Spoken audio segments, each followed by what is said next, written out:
All right, we're here again on the Ames property. It's March of 2012. Looking at Jerry right in front of us, and the new girl goats in the background. And Joy is going to tell us about an interesting character in the family known as Uncle Gus. Yes, Uncle Gus was certainly an interesting character in the family. Uncle Gus was the half-brother, the illegitimate half-brother of my grandmother, Anne Meering. And his mother, Gus and his mother, came to this country from Germany when Gus was about 6 or 7 years old. Later on, my great-grandmother, that would be Gus's mother, married a man named Meering and had 3 more children, I think, of which my grandmother was one. Anyway, so Uncle Gus sort of started out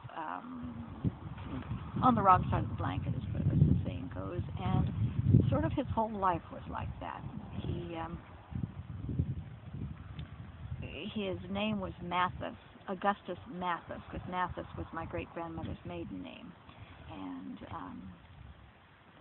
he had kind of a prickly relationship with certainly my grandmother. I don't know about his other half-brothers and sisters, but he was definitely the black sheep of the family. Gus, I only have one memory of Gus, and I'll talk about that in a minute. I don't know if I'd met him before that time, but I only have one memory that I can share with you. But Gus was quite a character.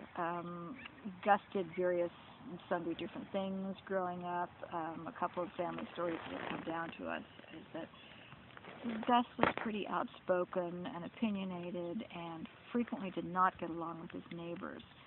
On one occasion, he was particularly annoyed at a neighbor that he had, and so he put dynamite in the neighbor's outhouse and blew it sky high. And apparently it must have been quite a memorable event, and the contents of the outhouse rained down all over the neighbor's house and yard and everything. And I'm sure that didn't improve the relationship between Gus and his neighbor.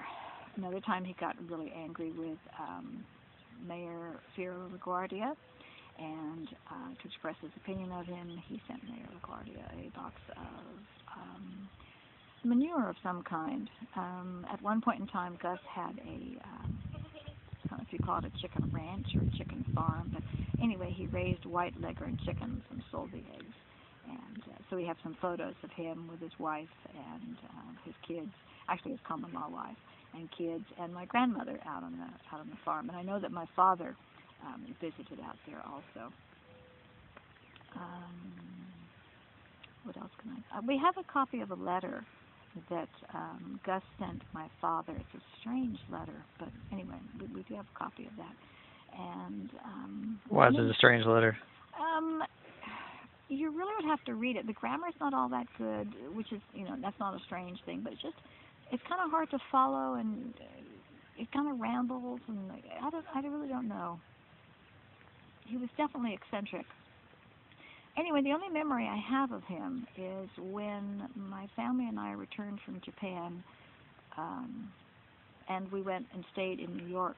Actually, we stayed up in New Jersey at my grandparents' summer house up at Greenwood Lake. And before we went up there, just shortly before we went up there, we went and spent some time with my grandparents who lived in Brooklyn, New York, and we saw Gus. And Gus had a boat, and a boat that he kept moored, or whatever it is that you call what you do with boats, in Sheepshead Bay. And so he took Barbara and me out on his boat, and we went all around Sheepshead Bay. And Gus being Gus, of course, he had a young girl who was his mate or his helper or whatever. So, and as I said, that was the only time that I met Gus, or that I remember meeting Gus. So. And unfortunately, he eventually committed suicide. So that's my eccentric uncle, great-uncle Gus. Thank you.